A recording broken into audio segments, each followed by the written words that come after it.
Aleluia.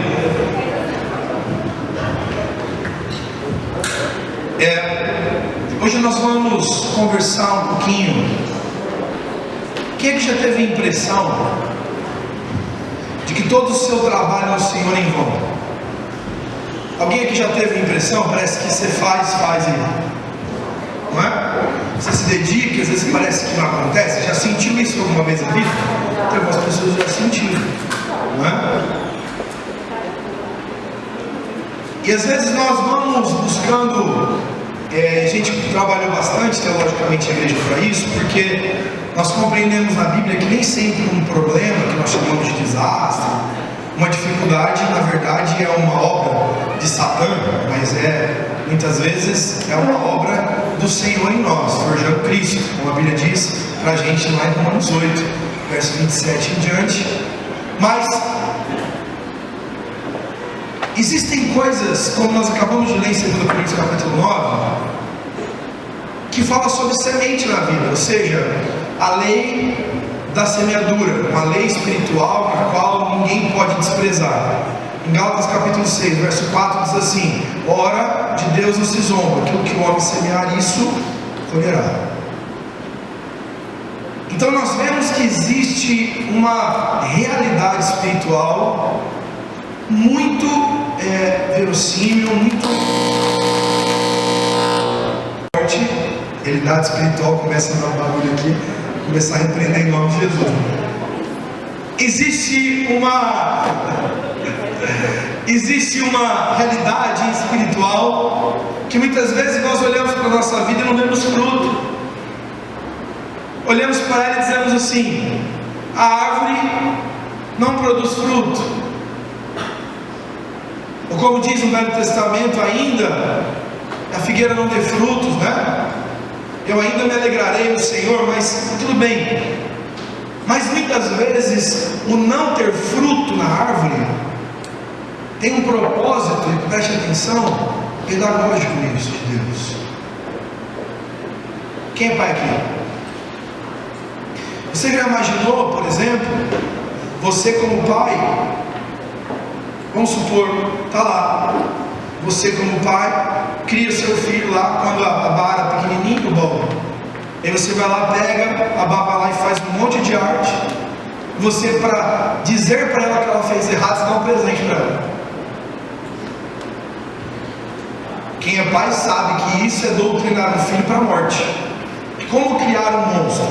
Quando fizer uma coisa errada, não exorte, não discipline e já contrate um bom advogado criminal.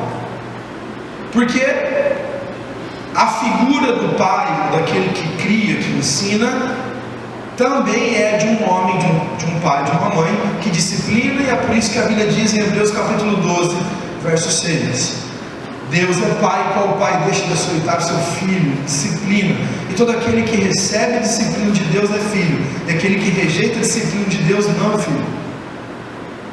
Então, quando nós pensamos na vida cristã, nós pensamos que alguns momentos da vida da gente, a disciplina de Deus se manifesta porque Ele tem um cunho a ensinar, Ele tem um propósito a nos fazer melhor, Ele tem um propósito a nos trazer verdades que nós, na plenitude de uma vida boa, organizada, nós não conseguimos enxergar. Você pode ver que quando você tem uma crise na sua vida, a tendência humana nossa é recorrer ao joelho dobrado. E se você olhar para o Velho Testamento, você vai ver isso o tempo inteiro.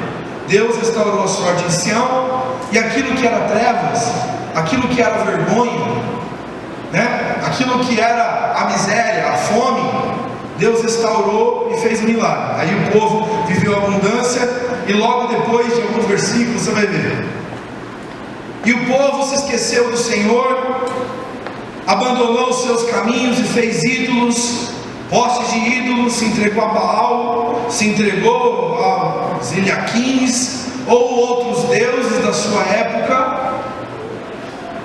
E aí a Bíblia diz: eis que o Senhor tirou sua mão sobre o povo, e o povo pereceu. Veja, isso é entender a natureza de Deus, porque Deus não é uma energia, Deus é um ser, é um indivíduo Deus é uma pessoa, e essa pessoa tem normas, essa pessoa tem valores. Eu tenho valores, você tem valores. Talvez os meus não sejam os mesmos que os seus, mas os meus valores são meus porque eu sou uma pessoa. Deus também é uma pessoa, Ele tem valores dele. E esses valores, quando transigidos, quando desrespeitados, a Bíblia chama isso de pecado. E o pecado, quando cometido, ele traz uma verdade lá em Romanos contida para a gente, é que o pecado traz o que para a gente? O salário é a paga do pecado, é a morte. Nós podemos cometer um pecado sem lugar, em oculto, mas o pecado sempre acha o nosso endereço. Por quê? Porque segundo as Escrituras, a semente que eu planto é a colheita que eu receberei. E quando nós olhamos para a Bíblia, um dos textos mais mal interpretados da Bíblia, mais forçados, mais mal compreendidos, podemos voltar lá no primeiro, tá, Du? No primeiro slide. 1 Samuel capítulo 15, verso 22, diz as Escrituras a seguinte coisa: porém Samuel disse: tem porventura o Senhor tanto prazer em holocaustos e sacrifícios, quanto em quem se obedece a sua palavra? Eis que obedecer é melhor do que o sacrificar, e atender é melhor do que a gordura de carneiros. Então, vamos entender o contexto desse versículo. Saul tinha tido uma direção de Deus para destruir os amalequitas, não fez isso. Ele fez um jogo com o povo, mas na frente vou dizer que ele fez. Ele desobedeceu Deus nos seus princípios. E aí é que ele pegou os animais que ele tinha trazido, e Deus disse: não traz. Fez um grande churrasco, ofereceu sacrifícios a Deus, e Deus falou assim: ó, você acha que é melhor você fazer sacrifícios do que me obedecer? Você acha que é melhor você prestar um culto exagerado, você fazer longos jejuns, longos períodos de oração, de ofertas mirabolantes, e não me obedecer é melhor? Deus diz. Som. Aleluia. Então, você acha de verdade Deus usando o profeta Samuel para falar para Saul, rei de Israel, você acha de verdade que é melhor você prestar culto, ler a Bíblia que nem louco, oferecer sacrifícios cheios de gordura para mim, e você não obedecer? Hoje eu quero falar com vocês sobre uma chave de bênção ou uma chave de desonra para nossas vidas. É o poder da obediência.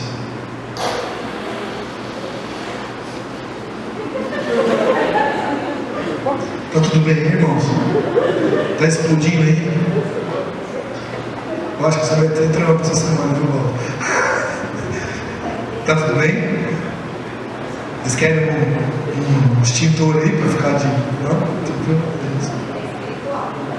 Vamos lá. Filipenses capítulo 2, verso 8 diz assim: e achado na forma de homem, humilhou-se a si mesmo, sendo obediente até a morte, e morte de cruz. Filipenses 2, 8. Deu pau aí? Começou tudo de novo. Amém. Jesus, ele poderia ser o que ele quisesse, mas ele recebeu uma incumbência do Pai para vir na terra e pagar o preço do nosso pecado. Isso é uma loucura para o homem carnal, que ele nunca vai entender como Deus, sendo Deus, se faz carne, morre pelo homem para sarar a vida dele do pecado. Por isso que a Bíblia diz que esse amor, ele é incompreensível, ele não pode ser discernido por uma mente humana, só no Espírito. E a Bíblia diz a seguinte coisa, que ele decidiu: eu serei obediente. E lá em Mateus capítulo 26, no Getsemane, a Bíblia diz que ele chegou e disse assim para Deus: Deus, se possível, afasta de mim esse cálice, contudo, seja feito sua.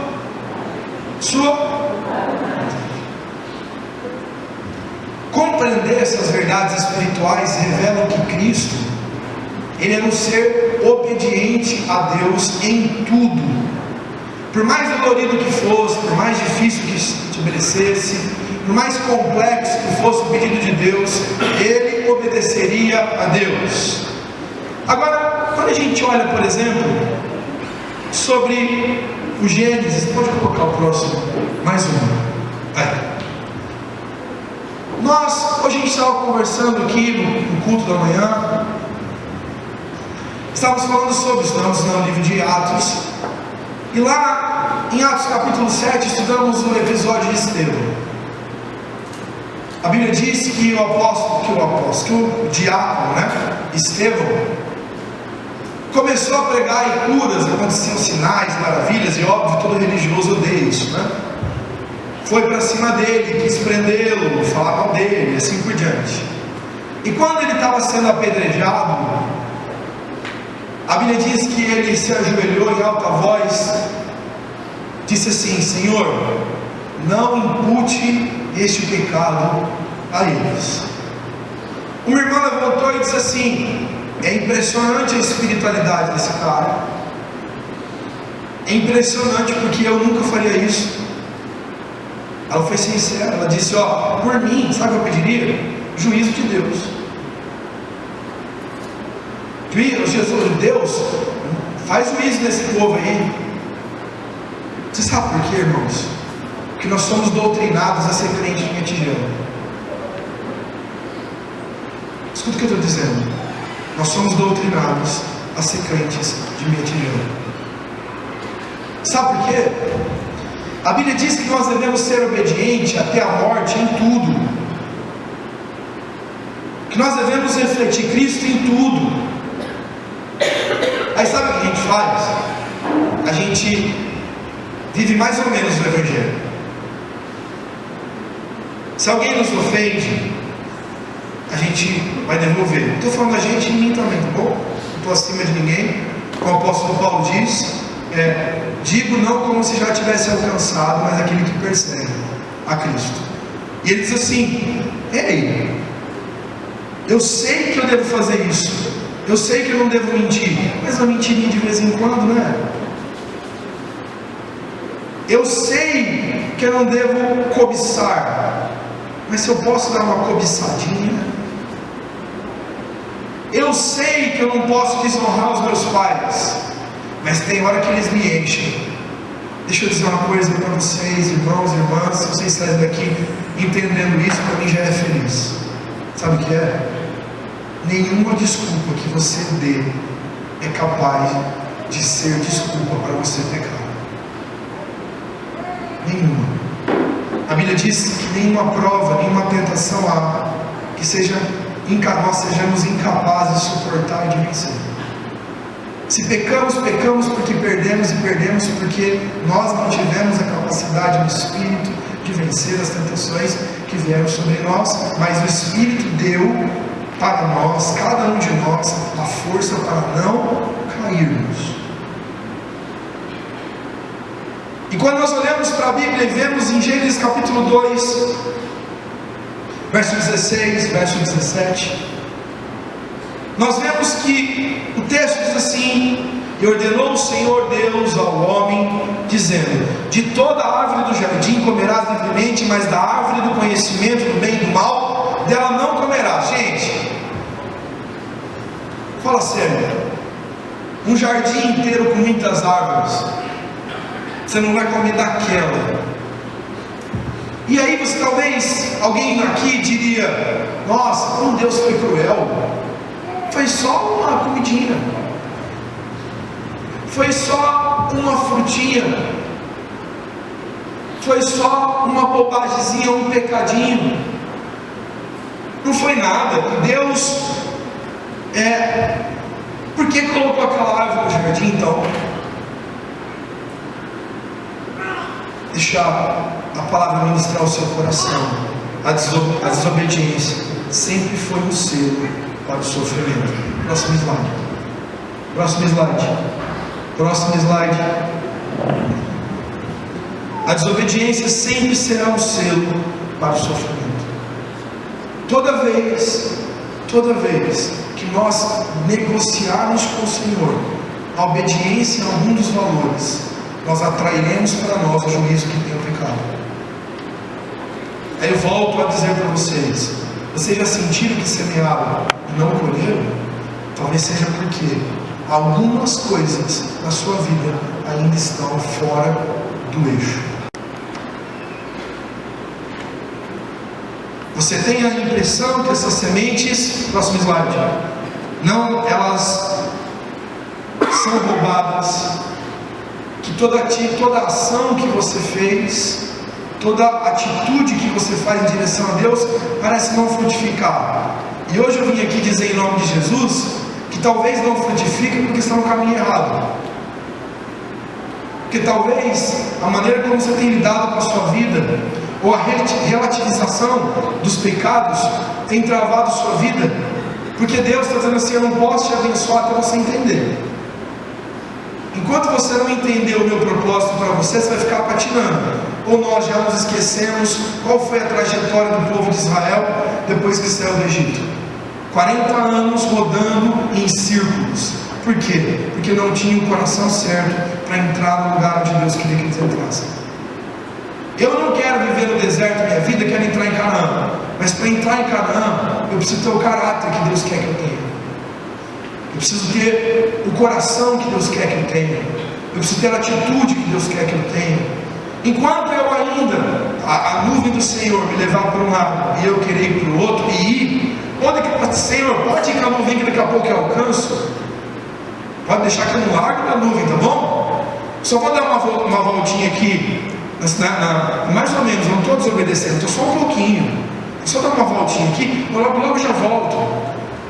E Deus deve se sentir um tolo, no sentido de olhar para nós e dizer assim: você acha que eu sou um tonto? Você acha de verdade que eu, que esquadrinho o coração dos homens, sou capaz de ser enganado por um discurso de mentira?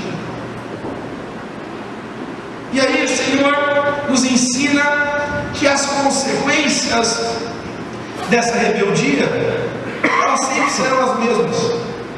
É guerra, é sofrimento, é porta fechada, é limite, é deserto. Sabe por quê? Porque nós continuamos muitas vezes no processo de rebeldia aos projetos do Senhor.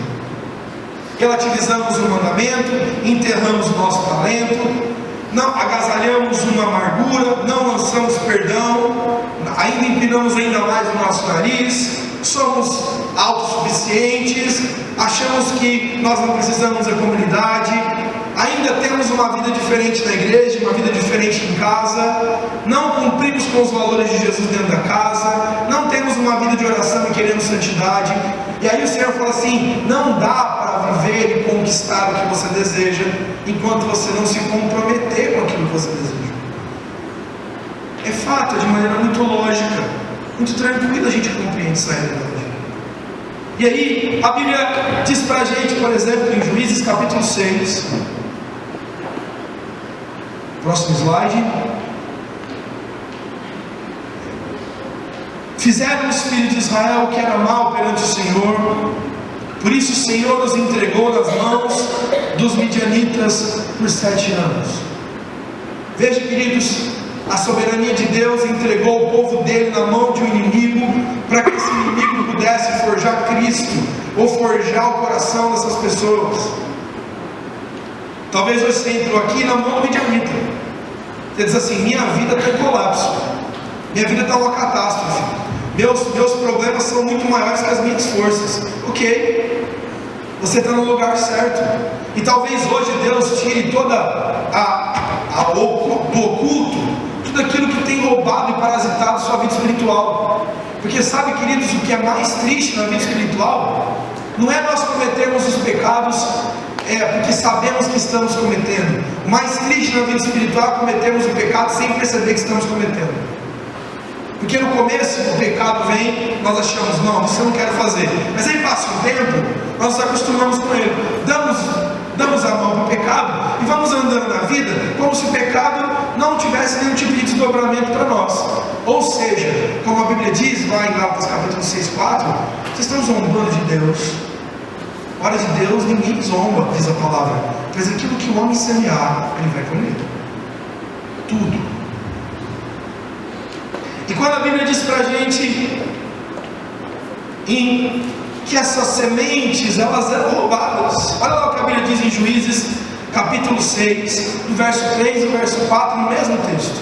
Olha lá o que a Bíblia diz: porque cada vez que Israel semeava, os midianitas e os amalequitas, como também os povos do Oriente, subiam contra ele, e contra eles se acampavam, destruindo os produtos da terra até a vizinhança de Gaza, e não deixavam em Israel sustento algum, nem ovelha, nem bois, nem jumentos. Deixa eu dizer, talvez você ache que tudo o que está acontecendo conosco no Brasil, as greves, os problemas, tenha só uma origem política. Irmãos, sabe o que isso tem? Isso tem origem no pecado. E se Deus está permitindo que isso está acontecendo, é para a igreja de Jesus se dobrar e dizer assim: eu preciso de Deus, eu preciso do Evangelho, eu preciso me converter, eu preciso de quebrar meu coração, eu preciso voltar para o Senhor, eu preciso amar Jesus. Veja só o que aconteceu: as pessoas não tinham mais comida, a semente que plantavam não ia, não dava liga, não crescia. Juízes, lembrando, no Juízes 6:1 está dizendo: e fizeram novamente os filhos de Israel o que era mal perante o Senhor. Olha lá. E Deus continuou entregando eles à mão dos midianitas. A Bíblia diz assim para a gente, o apóstolo Paulo diz: não deis lugar ao diabo. Você já ouviu esse termo? Não dê espaço para ele entrar na sua vida. Ou se a gente olhar para o texto de Mateus, onde Jesus diz assim: quando o valente vem e ocupa a casa que era ocupada por um espírito maligno, esse valente vem, expulsa esse espírito maligno. Mas calma, não comemore ainda, porque esse espírito maligno vai andar por lugares áridos e tenebrosos, buscando 7 piores do que ele, para reocupar a casa na qual ele perdeu.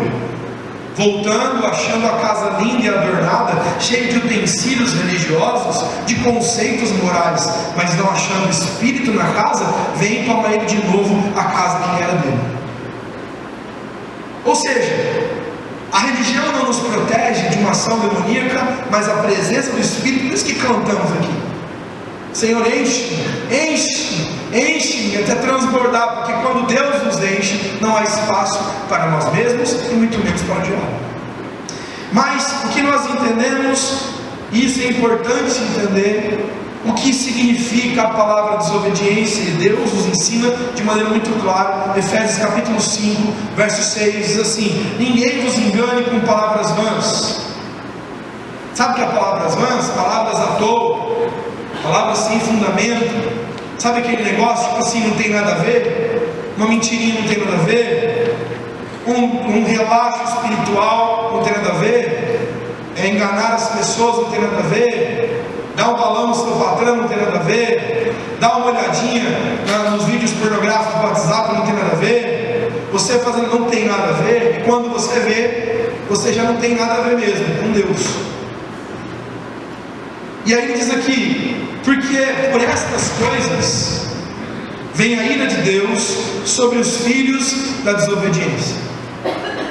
A palavra aqui no grego é parakoe, que significa essa palavra desobediência, que significa intransigência à ordenança de Deus, significa dureza em converter o seu caminho.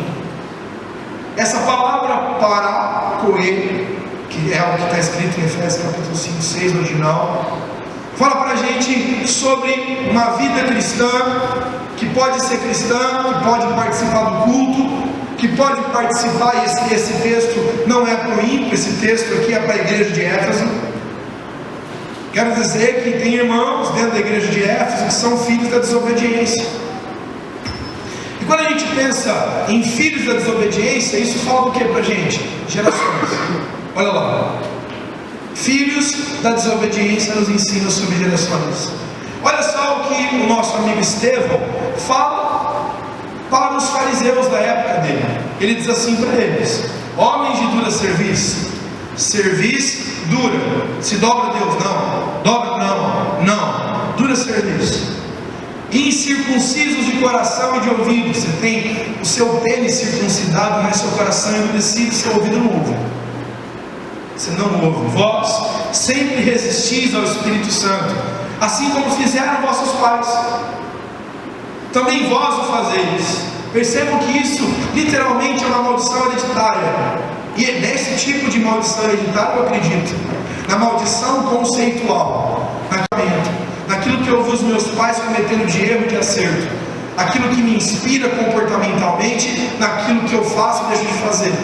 E às vezes muitos de nós tivemos pais rebeldes e somos rebeldes, pais que não se submetem a ninguém, que não conseguem ter nenhum tipo de submissão a nada, sempre é irreverente, sempre ela é intransigente, sempre é subversivo, não consegue submeter, e esse mesmo espírito, esse mesmo comportamento se apodera de nós.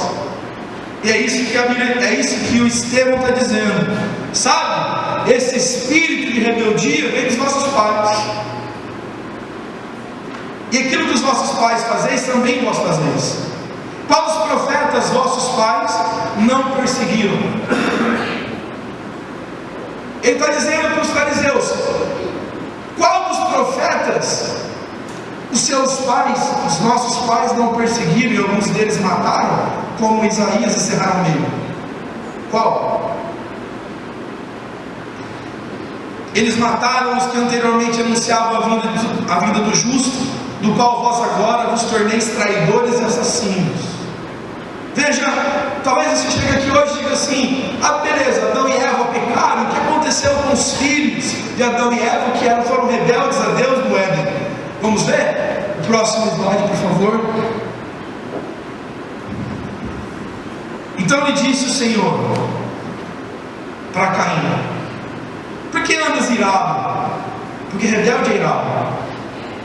Por que descaiu o teu semblante? Se procederes bem, não é certo que serás aceito? Porque quando a rebeldia ela arremete o coração de um homem, de uma mulher, o semblante dessa mulher, desse homem cai. Pode ver, lembre-se da sua trajetória de vida, no momento quando a rebeldia só passeou e sapateou na sua vida. A sua cara fica iracunda, você não tem mais prazer de olhar e dar um sorriso. Por quê? Porque você está com esse sentimento de rebeldia contra Deus, de rebeldia contra as pessoas, de rebeldia contra o seu pai, contra a sua mãe, e contra o seu patrão, assim por diante. E lá ele diz assim: não é certo se vocês procederem bem, não é certo que você será aceito? Se todavia você proceder mal segundo a sua ira, eis que o pecado jaz à porta, o desejo seu será contra ti, mas a ti cumpre dominá-lo. Disse Caim e Abel, depois de ouvir tudo isso, que Jesus tentou conversar com ele: seu irmão, vamos ao campo, irmão? Vamos, maninho, dar um rolê no campo? Estando eles no campo, sucedeu que se levantou Caim contra Abel, seu irmão, e o matou.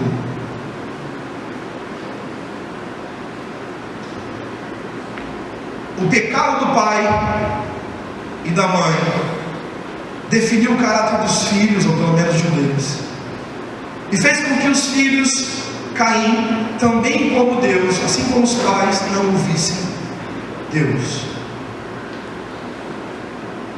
E aí você pode se perguntar: mas e aí?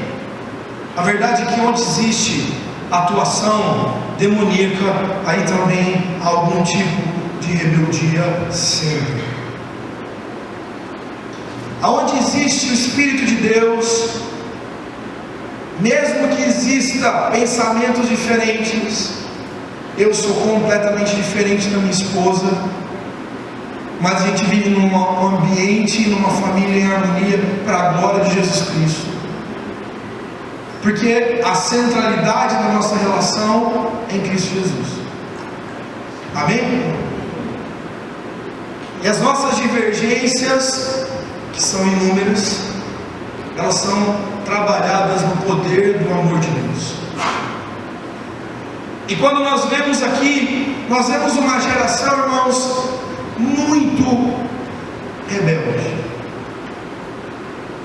Alguns amigos meus trabalham na escola pública municipal, e um dos professores, amigos meus, foi dar aula para uma menina, e a menina começou nono ano, começou a falar, e ele dizia: por favor, eu gostaria que você ficasse quieto. Por favor, não fala não. Moça, se você não parar, eu vou te botar para fora. Ela falou assim: se você me botar para fora, eu vou dar um tiro na sua cara. Não. E se você duvida, o seu carro está lá na frente da escola. É lá que eu vou. Para ganhar R$12 a hora aula. Ele falou assim: Miranda, eu vou obrigar uma menina para ganhar R$12 na hora aula, e a pessoa vai lá e enfia o dedo na minha cara, me dá um tiro, porque que luta. Sabe, queridos, eu não gosto, talvez respeito se alguém aqui gosta, eu não acredito que seja de Deus. Eu não quero parecer moralista, mas eu não compactuo com esse desenho, esse filme. Existe uma série chamada Harry Potter. Essa série chamada Harry Potter conta a história de um menino, e eu fui ver o primeiro filme, A Pedra Filosofal, porque eu tinha líder de jovens e fui com o meu pastor ver o que aconteceria naquele filme, para ver se aquilo tinha alguma coisa de pecado mesmo. Quando eu cheguei lá, eu vi um menino, um nerdzinho, um menino que tinha dificuldade de relacionamento, que não tinha pai nem mãe, morando com os tios, e o primo que machucavam ele, que batiam nele, que deixavam ele debaixo de uma escada. E aí eu vi a construção de todo aquele pensamento, ilustrado com fotos bonitas, com imagens bonitas, com efeitos especiais, mas eu creio que o Espírito me deu lucidez para compreender o fechamento escondido que tinha naquilo. Eu não sei, pode colocar o próximo slide. No final do filme, depois de ele ter sido sofrido muito na família dele adotiva, o cara que vai levar ele de volta para a vida normal, deixar a escola de feitiçaria, olha isso, olha para ele e diz assim: se seu primo mexer com você de novo, e ele responde: você sabe que não posso usar bruxaria fora da escola de magia. E aí o instrutor, nem sei o nome dele, diz: seu primo, está faltando sabe, seu primo não sabe disso, não é? Ele volta para lá e faz uma magia para se defender da opressão na casa. Se você é um adolescente que sofre dentro da sua casa violências domésticas, se você sofre porque você não é filho legítimo, e você vê um filme desse, você viu que a feitiçaria te livra, o que você faz? Que a feitiçaria pode pegar você, e veja, irmão, não é um camuflado não, a palavra é essa mesmo, bruxaria. A bruxaria não pode ser feita fora da escola. Então assim, seu primo não sabe disso, vai lá e usa a bruxaria. Ele vai lá e se impõe, e os problemas familiares acontecem. Você sacou? Talvez algumas pessoas podem achar que isso é besta. Agora que a Bíblia diz em Samuel, 1 Samuel capítulo 15, verso 23, diz assim: porque a rebelião é como feitiçaria, e a obstinação é como idolatria, e culto a ídolos do lar. Visto que rejeitastes a palavra do Senhor, Ele também te rejeitou a ti, para que não sejas rei. Isso é uma palavra de Samuel para Saul, que tinha pecado. Você sabe, a gente está acostumado a ver, né, a questão da rebeldia, porque rebeldia é uma coisa muito clara. Mas você sabe o que significa a palavra obstinação? Porque ele diz aqui, né? A feitiçaria, rebelião é como feitiçaria, e a obstinação é como idolatria. Você sabe o que é obstinação? Quem sabe? O que são as pessoas sabem? A palavra obstinação, no hebraico, significa patzar, que significa insolente, arrogante e teimoso. A palavra obstinação significa que aquele que não é intransigente no conceito da palavra.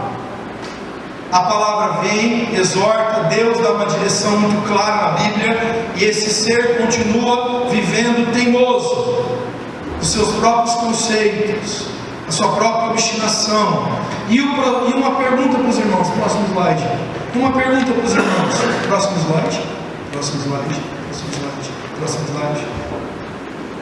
Próximo slide. Por favor, preste atenção aqui. Qual foi o erro de Lúcifer? Qual foi o erro de Lúcifer? E a minha pergunta é muito simples. A Bíblia diz em Ezequiel 28:17, pode mudar para a gente: elevou-se o teu coração por causa da tua formosura, corrompeste a tua sabedoria por causa do teu resplendor. Por terra te lancei diante dos reis, te pus para que olhem para ti. A nossa queda, irmãos, pode estar atrelada às nossas maiores qualidades. E às vezes, e uma coisa que assim, na fé, na vida cristã, a gente vai rodando como pastor, a gente vai experimentando muita coisa. Experimentando, porque tem gente que diz assim: eu sou rebelde, ponto final. Eu sou assim, sou intransigente, eu recebo. Mas o pior rebelde para a comunidade não é esse, é aquele que tem cara de piedade. Porque aquele que tem cara de piedade, ele consegue dissimuladamente nos bastidores destruir as estruturas da comunidade. Ele vai dissimulando, dividindo, e quando você vê que tem um rombo, um buraco. Por quê? Porque muitas vezes a qualidade é o nosso principal inimigo. Olha, vamos ver o próximo. Olha um exemplo disso claro.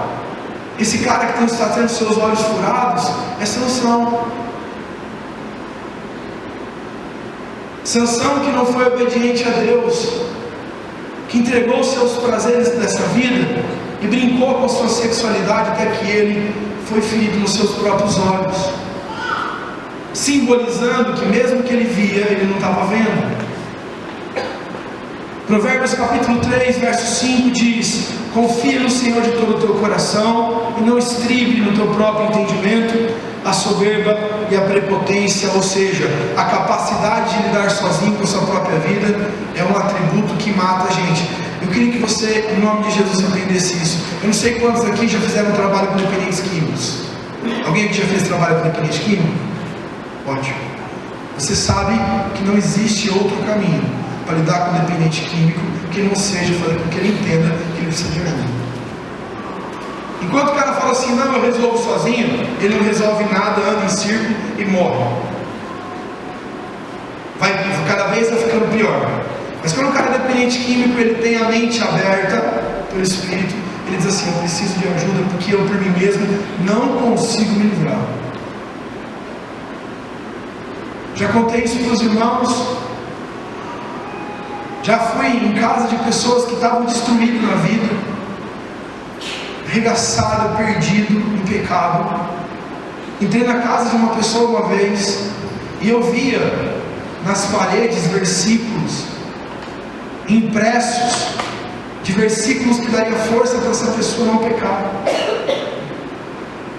Sabe por que pecou? Porque não buscou ajuda. Eu já caí porque não busquei ajuda. Porque quando o cara diz assim: ó, eu não preciso de ajuda, ele cai. Quando a mulher diz eu não preciso de ajuda, ela tropeça. Quando o indivíduo acha que não precisa da igreja, do pastor, dos líderes, dos irmãos, ele cai. Isso é um vento de altivez que destrói o indivíduo e a coletividade. A Bíblia diz em Samuel, quando Deus fala com Saul, diz para ele: vai pois agora e fere Ameleque, destrói totalmente a tudo que tiver e nada lhe poupas, matará bois, ovelhas, camelos, jumentos. Sabe o que ele fez? Foi, conquistou como Deus mandou, matou o que tinha que matar e trouxe com ele o que? O gado. Sabe o que ele fez? Ele tinha uma desculpa bonita. Ele tinha uma desculpa até espiritual, ele poderia ser. Eu vou pegar os boizinhos e vou dar churrasco para as pessoas de Israel, para eles saberem como eu sou bom governante. Deus disse para ele: não traz nada. Ele trouxe. E a Bíblia diz a seguinte coisa para ele em 1 Samuel capítulo 15, verso 19: porque pois não atentastes à voz do Senhor, mas te lançastes ao despojo e fizeste o que era mal aos olhos do Senhor. Por quê? Por que Deus manda para a gente amar a nossa esposa como Jesus amou a igreja, e a gente insiste em amá-la não como a mulher que Deus quer que a gente ame? Por que Deus diz para a mulher se submeter, amar, edificar a casa, e ela constrói sua casa na tolice? Tem mulheres que fazem jejum e oração para tirar o marido da igreja. Vem no culto, sai do culto reclamando. Também tem homens também que fazem isso. Ah, eu acho que eu não gosto daquilo. Você é um tolo. Eu quero dizer isso para você em nome de Jesus. Se você faz isso, você é um tolo. Porque você está jogando veneno no coração do seu cônjuge. E depois que ele morrer envenenado espiritualmente diante de você, quando você reclama assim, não sei porquê, não sei como avivar. Porque você exalou sua rebeldia para o seu cônjuge. Você exalou sua rebeldia para sua filha, para o seu filho. Eu vi homens chorando diante de mim, dizendo assim: pastor, eu queria dizer que eu fui um idiota. Eu tive um casamento, a minha esposa era uma mulher de Deus, honesta, sincera, se aproximou de mim, eu comecei a bater, falar, reclamar. Ela ficou pior que eu e disse: não quero mais estar casada com você, eu quero sair de perto de você, e não quero mais ir nessa igreja e nem na igreja, não acredito mais nisso. Sabe por quê? Porque o cara é um tolo. Tolo. E a origem de toda a rebeldia está sempre na altivez. Olha o que a Bíblia diz em 1 Samuel capítulo 15, 12. Madrugou Samuel. Você vai dizer assim: madrugou para quê? Para poder guerrear, para poder servir a igreja? Isso? Não. Ele madrugou para encontrar Saul pela manhã. Não, está errado aqui. A Bíblia fala que ele acordou de manhã. Ah não, está aqui, ó. Madrugou Samuel para encontrar Saul pela manhã, e anunciou-se aquele: já chegou Saul ao Carmelo, e eis que levantou para si um monumento. Da onde vem a essência de uma raiz de rebeldia? Um monumento. O cara vai lá e olha para o pai e fala assim: ó, eu não preciso do seu conselho, eu sou o cara, eu sei. Pai, você não sabe, você está em outra vibe, você não tem a mente que eu tenho. A esposa chega para o marido e diz assim: meu amor, vou te dar olha só o que a Bíblia diz aqui sobre isso. O cara diz assim: você não sabe, eu tenho um monumento no qual eu cultuo, esse culto é a mim mesmo. Isso chama idolatria. E aí nós vemos umas consequências dessa geração que tem esse selo. Uma delas são os filhos rebeldes. Os filhos rebeldes, no texto de Malaquias capítulo 4, verso 6, já fala sobre os filhos rebeldes. Diz que ele converterá o coração dos pais aos filhos e dos filhos aos seus pais, para que não venha Deus e fira a terra com maldição. Deus está falando de uma família estruturada, que só tem um jeito de ser estruturada quando existe o que? Respeito, honra e obediência. Filhos não obedecem seus pais não entenderam o Evangelho.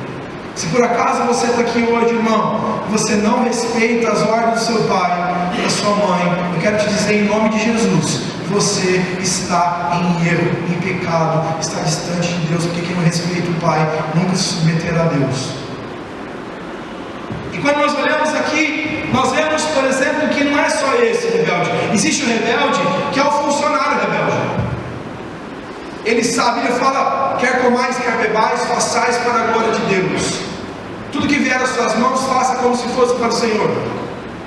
Efésios capítulo 6, verso 5 diz: vós servos, ou funcionários, obedecei os vossos senhores segundo a carne, com temor e tremor, na sinceridade do vosso coração, com a Cristo, como a Cristo. Ou seja, por que muito crente não prospera, irmão?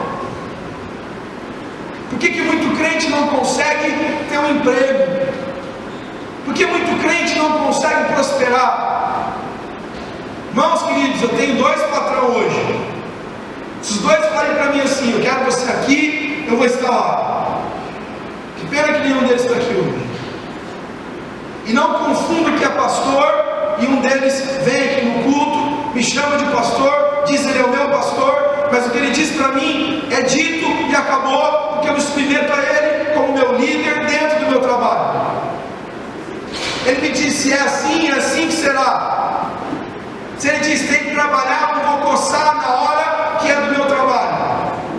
Porque se eu sei que se eu tenho um trabalho remunerado por horas, eu tenho que trabalhar nesse período de hora, porque sou pago para isso.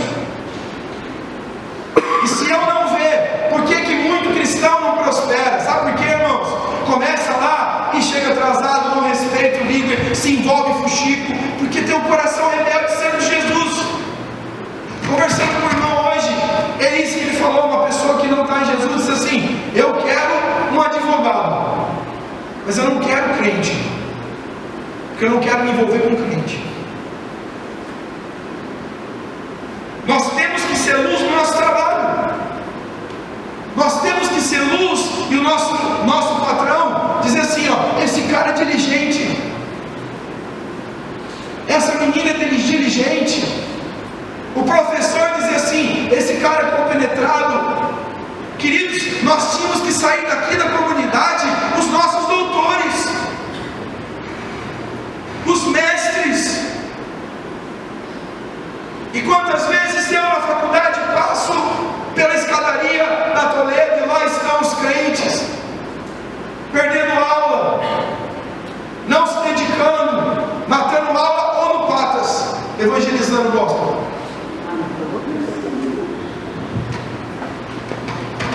Nós podemos nos tornar cidadãos rebeldes, que não se submetem. Tem gente que, mesmo sabendo que tem que andar com carta, anda sem carta. Tem gente que, se puder, não pode ver uma oportunidade para andar sem capacete,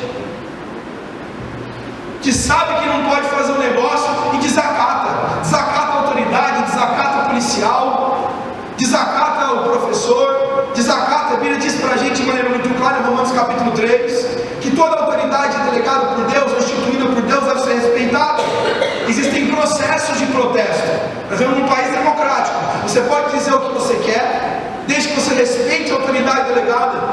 Mas esse mundo no qual nós vivemos de rebeldias e rebeldias, pessoas elas não se submetem mais a ninguém. Nós podemos ter, irmãos, um lar rebelde.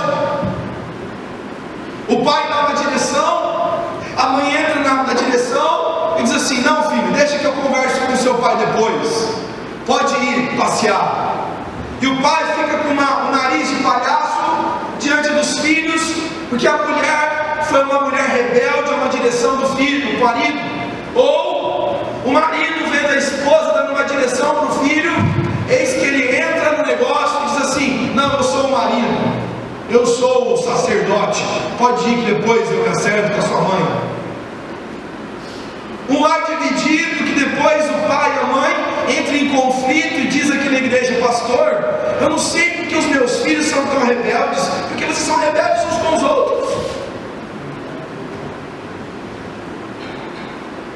Porque vocês não se respeitam na direção hierárquica da casa. Ou estou falando bobagem?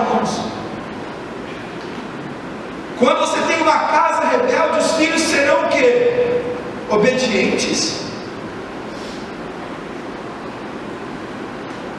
É um lar desestruturado onde o pai diz: eu não quero que você vá, eu vou. Se você for, você não volta para casa. Não vai. E a pessoa diz: não sei porquê, mas precisa muito de explicação. Às vezes, como o apóstolo Paulo diz: eu temo, igreja de Corinto, que a serpente que enganou Eva vos engane também. Porque você pode colocar a culpa na igreja. A igreja não está cuidando dos meus filhos, dos jovens. Porque o mundo está terrível. Mas às vezes o mundo que destruiu os nossos filhos se chama pai, se chama mãe, que não tem coragem de dizer para o filho: não, aqui não, aqui tem regras, aqui tem leis. E aí vai dizer: mãe, ele vai dizer assim: seu pai disse, está dito. Sua mãe disse, então está dito. Aqui tem uma palavra, uma visão, um caminho. Nós temos ovelhas rebeldes. A palavra de Deus diz em 2 Crônicas 20:20: ouvi-me, ó Judá, ó vós, moradores de Jerusalém, crede no Senhor vosso Deus, estareis seguros, e crede nos seus profetas e prosperareis. A Bíblia diz em Hebreus 13:17: obedecei os vossos guias e sede submissos para com eles, pois velo por vossa alma como quem deve prestar contas, para que façam isso com alegria e não gemendo, porque isso não aproveita a vós outros. Deixa eu dizer para vocês, irmãos, eu não estou advogando a minha causa, mas tem gente para pastorear só gemendo. Por quê? Qualquer coisa fica triste, qualquer coisa fica emburrado, qualquer coisa fica emburrada, qualquer coisa faz motim no canto da igreja, qualquer coisa fica contaminando. Irmãos, nós precisamos ser atentos à artimanha do diabo para destruir nossa comunidade, e como na sua palavra pode destruir essa comunidade. Nós não entendemos, porque às vezes o meu pastor é doido. Eu sou doido, já confesso. Deus escolheu as coisas loucas do mundo e eu sou doido. Agora eu quero fazer uma pergunta para vocês: algum profeta que você conhece na Bíblia normal? Normal, diz um normal aí, gente, pode gritar, um normal. O apóstolo João, o apóstolo Amor, aquele que pediu fogo do céu em Samaria? O apóstolo Paulo é uma bênção. Aquele que chamou os caras de Satanás, disse para a cara deles: eu entrego vocês para Satanás, para esse alma se salva. Mas Jeremias era o homem de Deus. Aquele que andou pelado.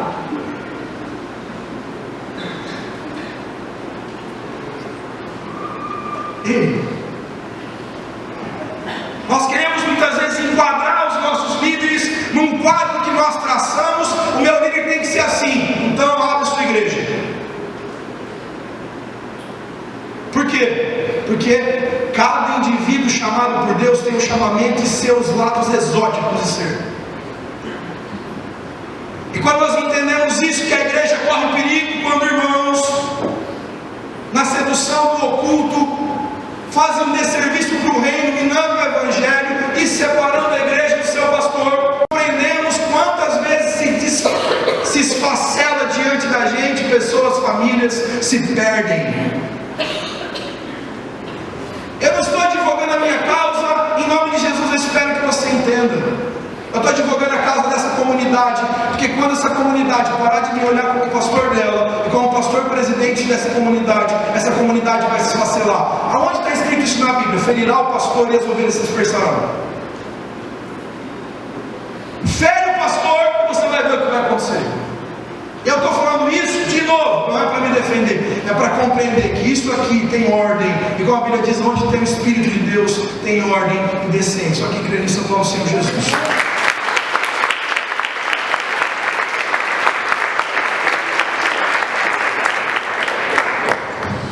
E o pior de todos, irmãos, para a gente encerrar,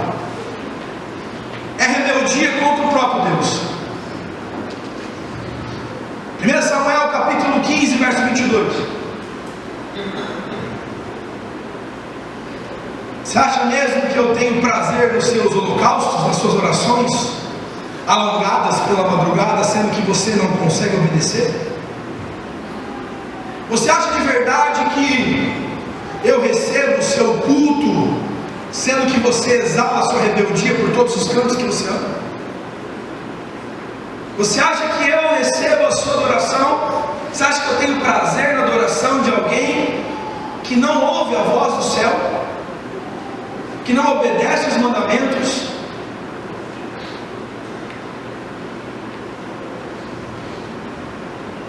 O pecado de Acã, Deus mandou, não pegue nada de lá, ele pegou o ouro e escondeu. Quem lembra do pecado de Acã?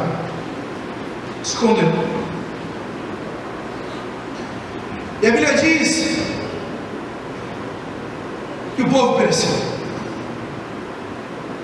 Por quê? Porque a rebeldia diante de Deus gera problema na vida. Eu vim aqui em nome de Jesus para alertar você hoje. Eu vim aqui para gritar como profeta nessa comunidade, sem glamour dessa palavra profeta, mas no sentido de avisar, de ser uma voz que clama, que dá direção para essa comunidade. É para isso que eu fui chamado por Deus, para dizer para os irmãos que muitos irmãos podem estar perecendo na vida, estar com a vida entupida, porque não compreenderam que ainda tem atitude de rebeldia ao Senhor. Tem rebeldia dentro da sua casa, diante dos seus pais, dos seus irmãos, diante das autoridades delegadas. E é dia da gente mudar isso em nome de Jesus, amém, irmãos? A Bíblia diz que o diabo quer roubar a sua semente, quer roubar a sua vida. João 10:10, Jesus citando o caráter desse demônio, desse Satã, diz: ladrão veio para matar, roubar e destruir, mas eu vim para que tenham vida e vida abundante. Eu vim para que vocês tenham vida e vida abundante. Lá em Isaías ele diz assim: aquele que ouve minha voz, se quiserdes e ouvirdes a minha voz, comereis o melhor desta terra. Hoje Deus fala com você, Deus fala comigo. E hoje Deus quer arrancar com o bisturi da palavra toda raiz de rebeldia, toda raiz porque talvez a sua casa, mulher, irmã, o seu marido está sendo desonrado como sacerdote.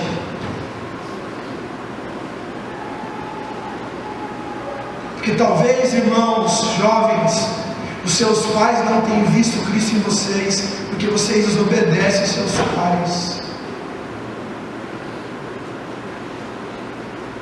Mas hoje o Senhor veio para cá, para curar. Amém, queridos? Vamos se colocar em nome de Jesus.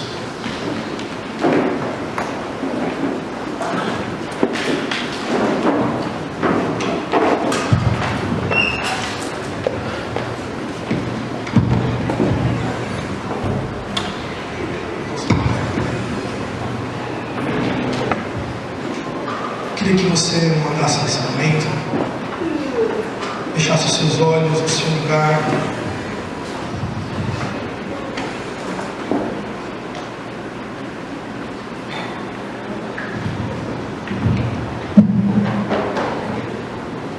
Talvez você tenha que hoje fazer um remember aí da sua história, e você começar a pensar como foi a sua história de vida. Quando você era criança, você era obediente ou desobediente? Quando você era adolescente, você era obediente ou desobediente? Quando seus pais eram obedientes ou desobedientes? Eles submetiam as pessoas?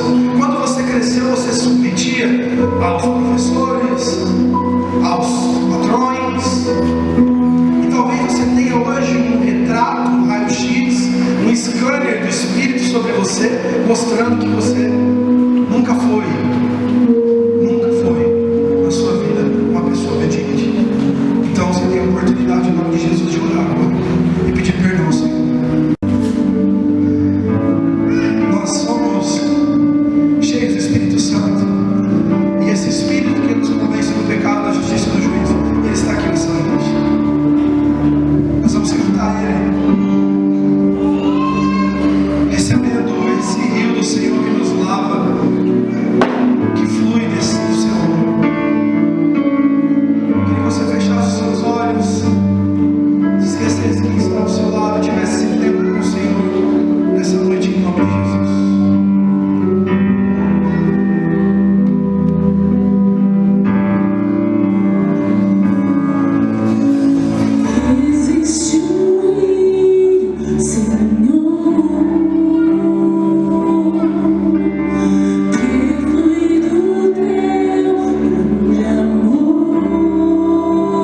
Pode sentar no seu lugar.